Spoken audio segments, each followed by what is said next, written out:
नमस्ते दोस्तों, मैं अभी सर्वज्ञ आपका 360 स्टडी में बहुत बहुत स्वागत करता हूं। दोस्तों, हमने थ्योरी ऑफ स्ट्रक्चर कंप्लीट किया है। आज हम जो आपका यानी कि कॉम्पिटिटिव एग्ज़ाम के लिए और इंजीनियरिंग के लिए बहुत इम्पोर्टेंट सब्जेक्ट होता है, हम वो आज से उसकी सीरीज स्टार्ट करने वाले हैं।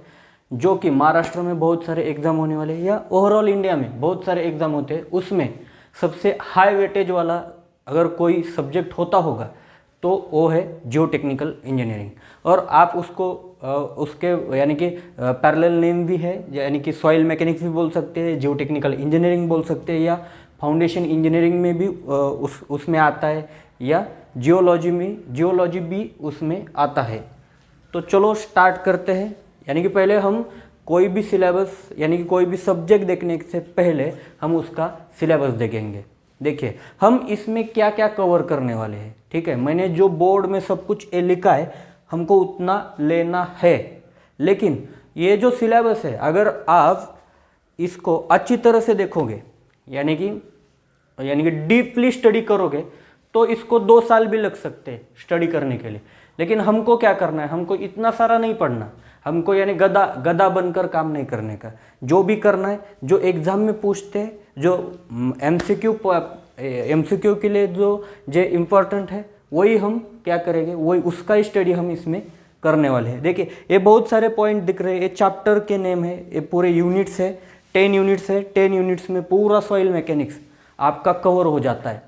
हम पूरा नहीं लेंगे, इसमें भी क्या करेंगे, ये जो 10 चैप्टर है, 10 चैप्टर तो लेने वाले हैं, लेकिन इसमें जो अगर आप सॉइल कॉम्पैक्शन देखोगे या आप सॉइल फॉर्मेशन देखोगे, इसमें बहुत सारा कंटेंट है, हम उतना नहीं लेने वाले।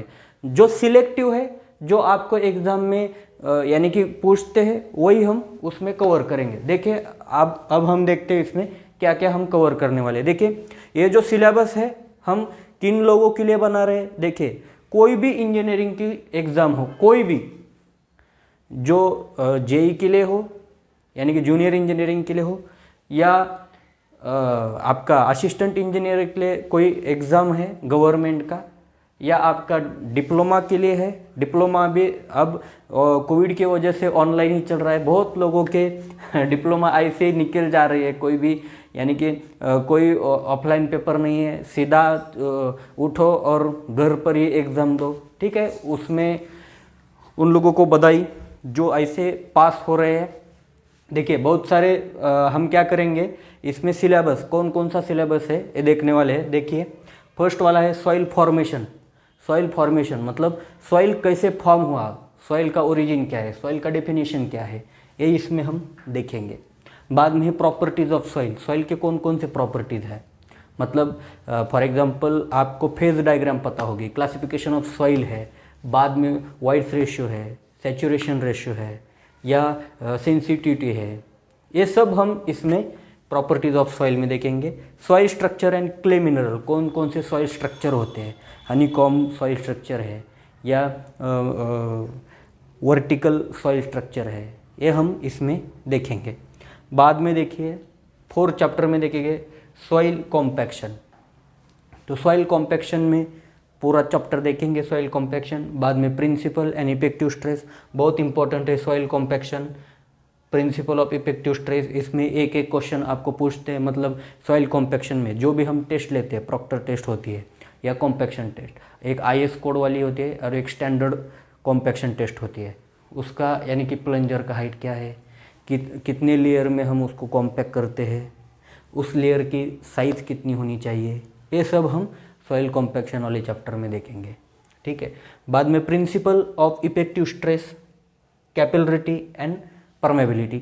ठीक है, इसमें भी आपको 2 क्वेश्चन, ये बहुत इंपॉर्टेंट चैप्टर है, इसमें 2 या 3 क्वेश्चन आपको पूछते हैं पूरे आपको पेपर में। बहुत यानी कि हाईली वेटेज चैप्टर या हाईली वेटेज जो भी सिलेबस होगा वो सिर्फ सॉइल मैकेनिक्स का ही होता है, क्योंकि ये सब्जेक्ट बहुत इंपॉर्टेंट है पूरे सिविल इंजीनियरिंग में। ठीक है, तो देखिए, बाद में सीपेज है, सीपेज का भी एक क्वेश्चन आता है आपको।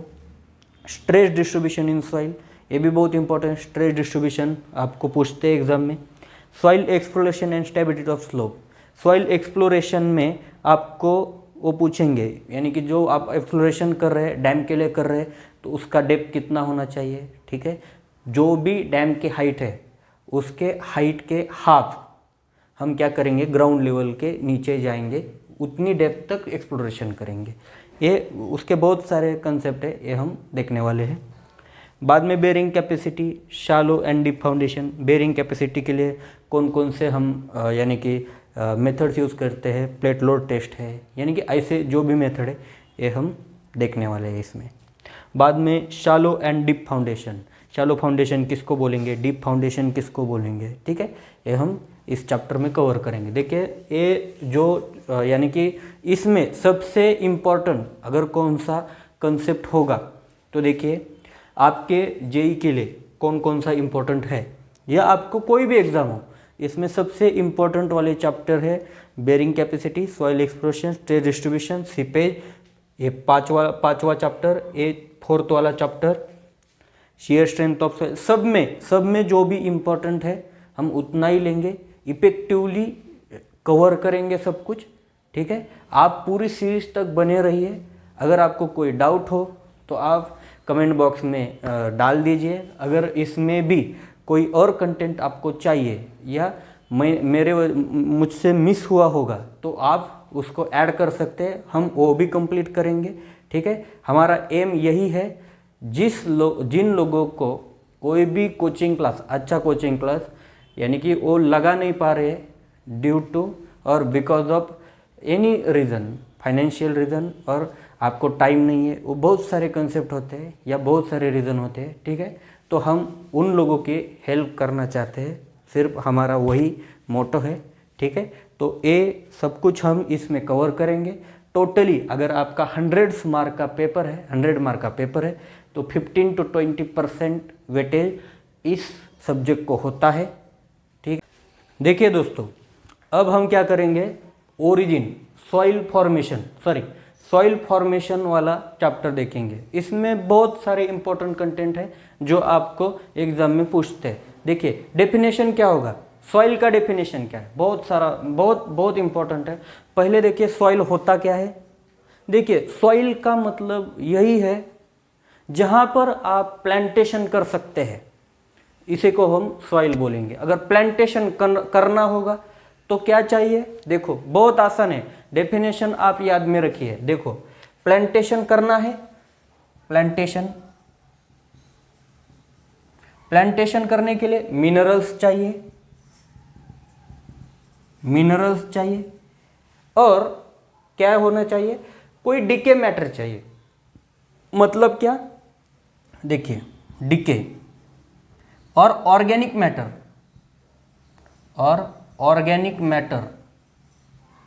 क्या चाहिए, ऑर्गेनिक मैटर चाहिए। देखिए आप कोई भी पौधा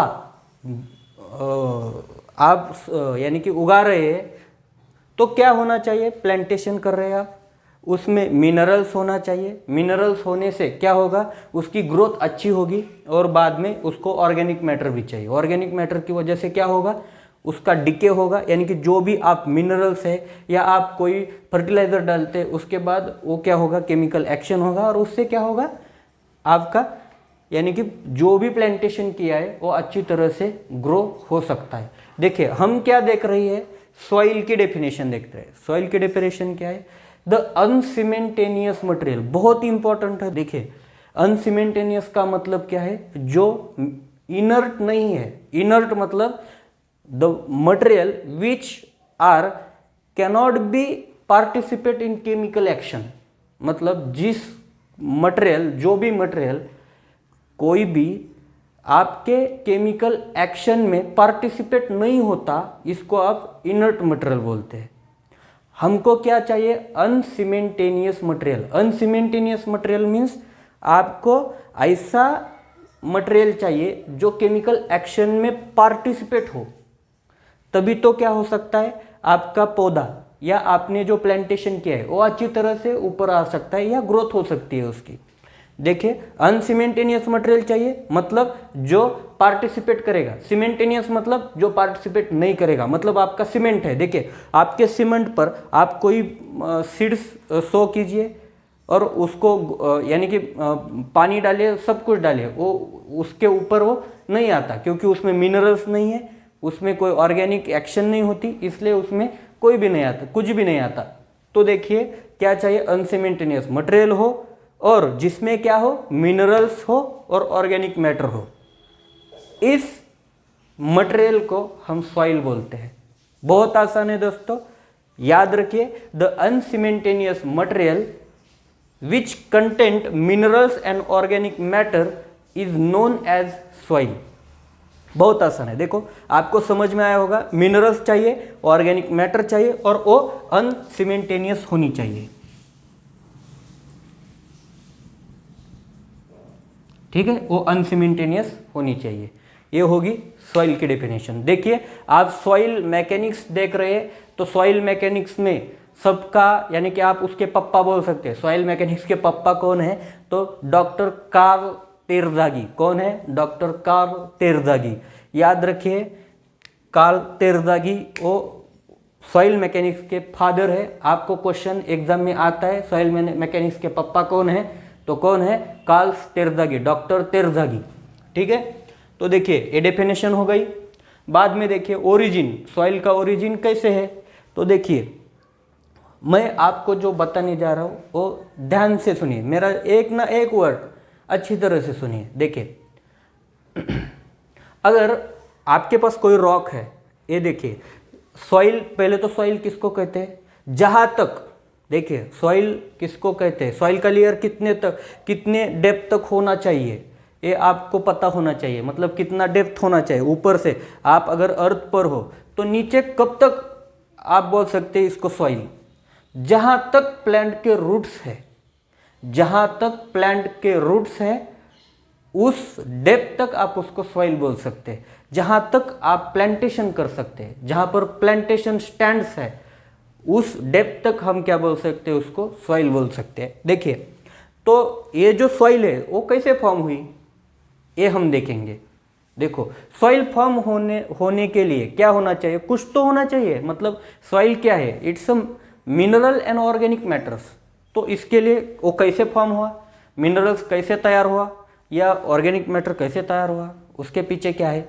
देखिए कोई तो रॉक था, रॉक का क्या हुआ, यानी कि रॉक का क्या होगा, डिसइंटीग्रेशन होना चाहिए, मतलब उसका टुकड़े टुकड़े होना चाहिए उसका, या कोई भी उसका ऐसा यानी कि वेयर एंड टेयर होना चाहिए, तभी तो एक पूरा बड़ा वाला रॉक क्या होगा, यानी कि डिवाइड होगा, यानी कि इन द पार्ट में डिवाइड होगा। तो वो डिवाइड होने के लिए हमको क्या करना चाहिए, कुछ तो होना चाहिए। वो ऐसे ही ऑटोमेटिकली तो डिवाइड नहीं होगा या उसका डिसइंटीग्रेशन नहीं होगा। आप डिसइंटीग्रेशन वर्ड याद रखिए, डिसइंटीग्रेट मीन्स उसकी यानी कि उसकी जीज होना, या आप उसको बोल सकते हैं वेयर एंड टेयर होना। तो देखिए डिसइंटीग्रेट होने के लिए क्या होना चाहिए, देखिए उसको उसमें फिजिकल एंड केमिकल एक्शंस होनी चाहिए, तभी वो डिसइंटीग्रेट हो सकता है। देखिए तो अगर मैं ये बोलता हूँ, एक रॉक है, ठीक है, ये रॉक है, इसका क्या होगा, हम देखिए इसमें थोड़ी सी सॉइल, यह वाला पार्ट, ये जो ऊपर वाला पार्ट है, ये क्या होगा, ये देखिए ये जो पार्ट है, ये यानी कि इसकी सॉइल फॉर्म हो गई, उसकी सॉइल तैयार हो गई। ऐसे आप 2 मिनट के लिए एज्यूम कर दो। तो क्या हुआ, इसकी सॉइल विंड की वजह से या उस पर बारिश पड़ गई, और बारिश की वजह से क्या हुआ, थोड़ी सी सॉइल इधर की, ये जो वाला पार्ट है, ये पार्ट वाली सॉइल क्या हो गई, इधर जाके यानी कि डिपॉजिट हो गई। देखिए क्या हुआ, ये सॉइल इधर जाके डिपॉजिट हो गई। ठीक है, तो देखिए यहाँ पर जो सॉइल है, ये सॉइल कहाँ पर है, इस वाले रॉक पर है। ठीक है, रॉक पर ही ये सॉइल है, इसीलिए हम इस सॉइल को क्या बोलते हैं, रेसिडुअल सॉइल। क्या बोलेंगे, रेसिडुअल सॉइल। देखिए ये जो सॉइल है ये इसी रॉक पर है, ये वाली सॉइल, उस सॉइल को हम बोलते हैं residual soil. The soil which does not transported to anywhere, it's remain on its parent rock. इस सॉइल के पप्पा कौन है, यही है, इस पप्पा के वजह से ही ये बच्चा पैदा हुआ है, इसके लिए हम क्या बोलेंगे, इसको रेसिडुअल सॉइल, यही रहने वाली सॉइल मतलब रेसिडुअल सॉइल। अगर इसका कुछ पार्ट अगर दूसरी जगह पर चला गया, इसका कुछ पार्ट दूसरी जगह पर चला गया, तो इस वाले सॉइल को क्या बोल सकते हैं हम, इसको तो रेसिडुअल नहीं बोल सकते क्योंकि ये पप्पा के पास नहीं है, इसलिए रेसिडुअल नहीं बोलेंगे। वो कहाँ गई, आगे जाकर किसी और जगह पर वो क्या हो गई, डिपॉजिट हो गई, इसीलिए हम इसको बोलते हैं ट्रांसपोर्टेड सॉइल। क्या बोलेंगे इसको, ट्रांसपोर्टेड सॉइल।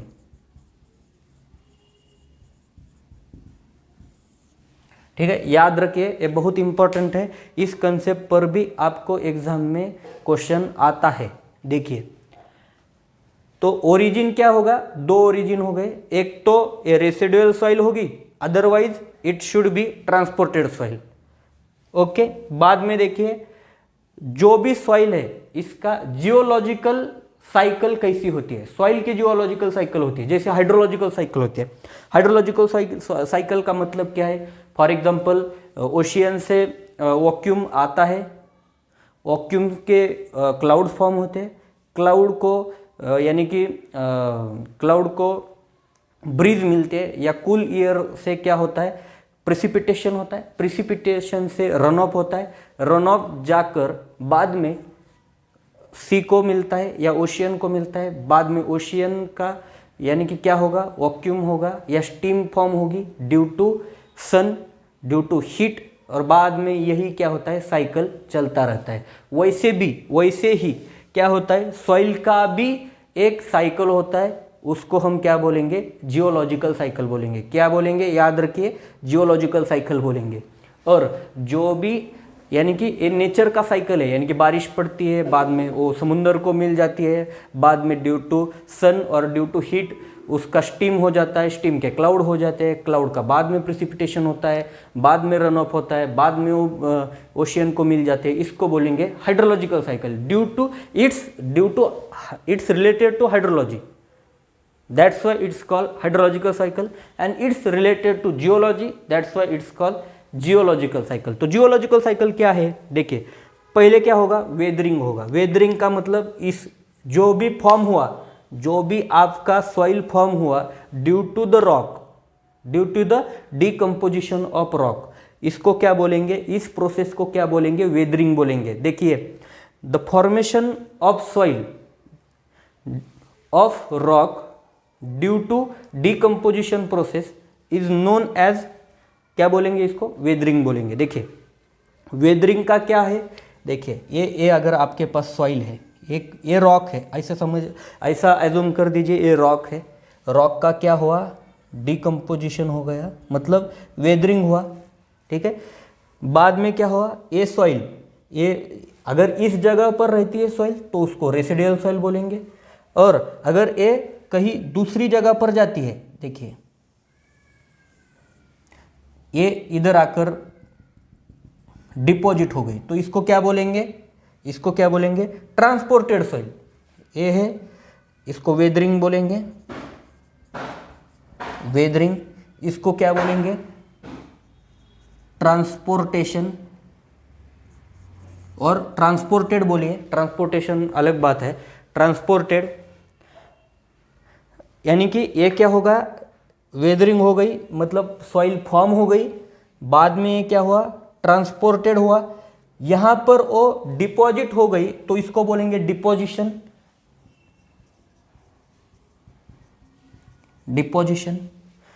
बाद में अगर ये सॉइल यहां पर भी डिपॉजिट हुई, यानी कि वो ऊपर जा रही है, अब ऊपर जा रही है, उसको बोलेंगे अपह्यूअल, अपह्यूअल मतलब क्या हुआ, वो बाद में यानी कि ह्यू मतलब वो ऊंचाई पर गई है, देखिए ऊंचाई पर गई है, और वो अब ऊंचाई छोड़ रही है, मतलब बाद में वो क्या करेंगी, वेदरिंग एक्शन होगा, या उसका डिपोजिशन वाला एक्शन होगा। बाद में देखिए अपह्यूअल का क्या हुआ, बाद में ट्रांसपोर्टेशन होगा, ट्रांसपोर्टेड सॉइल होगी, ये ट्रांसपोर्टेड हुआ और बाद में इधर आ गई। देखिए वेदरिंग हुआ मतलब सॉइल फॉर्म हुआ, ट्रांसपोर्टेशन हो गया उसका, ट्रांसपोर्टेड हो गई वो सॉइल, और किसी जगह पर डिपॉजिट हो गई, डिपॉजिट होने के बाद वो अपह्यू हो गई, अपह्यू के बाद में और एक बार ट्रांसपोर्टेड होगा और किसी और जगह पर जाकर वो डिपॉजिट होगी, और बाद में वो डिपॉजिट होने के बाद में उसका वेदरिंग होगा, बाद में वो ट्रांसपोर्टेड होगी, फिर डिपॉजिट होगी, बाद में अपह्यू होगा, उसका फिर ट्रांसपोर्टेड होगा, फिर वेदरिंग होगा। ये जो साइकिल है इसको बोलेंगे हम जियोलॉजिकल साइकिल। बहुत आसान है, याद रखिए जियोलॉजिकल साइकिल। देखिए अब वेदरिंग का जो भी वेदरिंग एक्शन है, ये जो एक्शन है वेदरिंग वाली, जो वेदरिंग में भी बाद में दो टाइप पढ़ते हैं। एक है वेदरिंग के दो टाइप्स है, फर्स्ट वाला है फिजिकल वेदरिंग,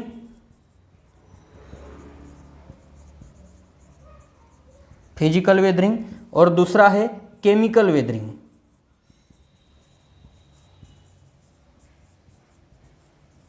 देखिए फिजिकल वेदरिंग कैसे होता है। फिजिकल मतलब दो पार्टिकल्स में, यानी कि दो अलग अलग पार्टिकल्स का कांटेक्ट आने से, यानी कि कांटेक्ट, फिजिकल कांटेक्ट आने से जो वेदरिंग होगा इसको हम बोलेंगे फिजिकल वेदरिंग। तो फिजिकल वेदरिंग किस किस में आता है। देखिए आपका रॉक को विंड और रॉक से फिजिकल वेदरिंग हो सकता है, बाद में रॉक और सनलाइट से फिजिकल वेदरिंग हो सकता है, रॉक और वाटर से फिजिकल वेदरिंग हो सकता है। ठीक है, तो ये जो है, या आप आइसबर्ग जो होते हैं, वो आइस जो ट्रांसपोर्टेड होते हैं, आइस रिवर्स होते हैं, उससे फिजिकल वेदरिंग हो सकता है। तो ये है फिजिकल वेदरिंग, मतलब दो अलग अलग मीडियम से जो वेदरिंग होगा, मतलब जो डिसइंटीग्रेट होगी, जो रॉक जो है वो डिसइंटीग्रेट होगा, इसको हम बोलेंगे फिजिकल वेदरिंग। बाद में देखिए उसका एग्जाम्पल है मिनरल, जो भी सॉइल में मिनरल्स है उसको हम क्या बोलते हैं, फिजिकल वेदरिंग बोलते हैं। ठीक है, बाद में देखिए केमिकल वेदरिंग। अच्छा, केमिकल वेदरिंग मीन्स क्या होता है, जो ये मिनरल्स फॉर्म हुए उसका किसी और ऑर्गेनिक मैटर से कांटेक्ट आ जाता है और उसमें क्या होती है, केमिकल एक्शन हो जाती है, और उसकी वजह से और एक प्रोडक्ट आता है, उसको हम बोलेंगे, या उस प्रोसेस को हम बोलेंगे केमिकल वेदरिंग। इसका एग्जांपल है क्ले। देखिए क्ले, सिल्ट। देखिए आपको एग्जाम में आ सकता है, अभी तक नहीं आया। क्ले और silt is the form of physical weathering और केमिकल वेदरिंग। तो एक कैसे है, केमिकल वेदरिंग के बाय प्रोडक्ट है कौन, क्ले और सिल्ट, और फिजिकल वेदरिंग का क्या है, मिनरल। देखिए अब हम पहली जगह पर आते हैं। देखिए क्या है सॉइल का definition, mineral and organic matter. ये जो ऑर्गेनिक मैटर है वही है क्ले एंड सिल्ट। ठीक है, तो देखिए ये जो वेदरिंग एक्शन हुई है वो फिजिकल वेदरिंग का है मिनरल, और केमिकल वेदरिंग का है क्ले और सिल्ट। आई होप आपको समझ में आया होगा। बाद में देखिए इसके सॉइल के टाइप्स यानी कि टाइप्स हो जाती है, मतलब वेदरिंग के और टाइप्स है। ठीक है, वो हम देखेंगे।